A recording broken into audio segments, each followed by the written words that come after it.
ഹേ വൺഫേൾസ്, welcome back to my channel. അപ്പോൾ നമ്മൾ ഇന്നൊരു തീർത്ഥാടനത്തിന് പോവുകയാണ്. അപ്പോൾ ഇപ്പോൾ തീർത്ഥാടനം എന്ന് പറയുമ്പോൾ തന്നെ നിങ്ങൾക്ക് മനസ്സിലായിട്ടുണ്ടാവും നമ്മൾ എങ്ങടാ പോയിട്ടുണ്ടാവുമെന്ന്.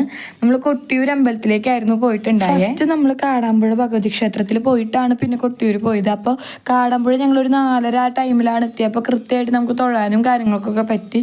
അത് കഴിഞ്ഞ് നല്ലൊരു അടിപൊളി മഴ എൻജോയ് ചെയ്തിട്ടാണ് ഞങ്ങൾ പോയിട്ടുണ്ടായിരുന്നത്. അത് കഴിഞ്ഞ് ഞാൻ കിടന്നുറങ്ങി. അത് കഴിഞ്ഞ് കാലത്ത് ഫുഡ് കഴിക്കാനായിട്ട് നമ്മൾ സേവാഭാരതി നടത്തുന്ന കുന്നത്ത് പറമ്പ് എന്നാണ് തോന്നുന്ന സ്ഥലത്തിൻ്റെ പേര്. അവിടെ കൊട്ടിയൂർ ഭക്തജനങ്ങൾക്ക് വേണ്ടിയിട്ട് അന്നദാനം നടത്തുന്നുണ്ട്. അവിടെ പോയിട്ടാണ് നമ്മൾ ഫുഡ് കഴിച്ചത്. നമ്മൾ കൊണ്ടുപോയ ഫുഡാണ് നമ്മൾ കഴിച്ചത്. അത് കഴിഞ്ഞ് നമ്മൾ കൊട്ടിയൂർ എത്തി. കൊട്ടിയൂർ ഈ ഒരു മുളകൊണ്ട് ഉണ്ടാക്കുന്ന സാധനമാണ് ആ പൂ പോലത്തെ. അതവിടെ ഭയങ്കര ഫേമസ് ആണ്. ഓടപ്പൂ എന്നാണ് അതിന് പറയുക. അത് കഴിഞ്ഞ് ഈ ഒരു പുഴ ക്രോസ് ചെയ്തിട്ട് വേണം നമ്മൾ അങ്ങോട്ട് പോകാൻ. മുമ്പ് അങ്ങനെയായിരുന്നു എന്നാണ് അച്ഛൻ പറഞ്ഞത്. ഇപ്പോൾ നമ്മൾ പാലത്തുമ്മക്കോടെയാണ് നടന്നത്. പിന്നെ അവിടെ ഇങ്ങനെ കല്ലുകളൊക്കെ എടുത്തു വെക്കൽ ഒരു വിശ്വാസമൊക്കെ ഉണ്ട്. അത് കഴിഞ്ഞ് നമ്മൾ കൊട്ടിയൂർ അമ്പലത്തിൽ പോയി തൊഴുതു. നല്ല തിരക്കായിരുന്നു. എത്ര നേരം വരി നിന്നാലും നല്ല തിരക്കാണ്. ഈ ഇതുപോലത്തെ സാധനമുള്ള കടകൾ കുറേ ഉണ്ട്, ഈ ഓടപ്പൂവുള്ള കടകൾ. അത് കഴിഞ്ഞ് നമ്മൾ പഴശ്ശിനിക്കടവ് പോയി. അതിൻ്റെ ഉള്ളിലത്തെ വിഷ്വൽസ് ഞാൻ കുറച്ച് എടുത്തിട്ടുള്ളൂ. അത് കഴിഞ്ഞ് പഴശ്ശിനിക്കടവിൽ നിന്ന് ഭക്ഷണം കഴിച്ചിട്ടാണ് രാത്രി നമ്മൾ പോകുന്നത്.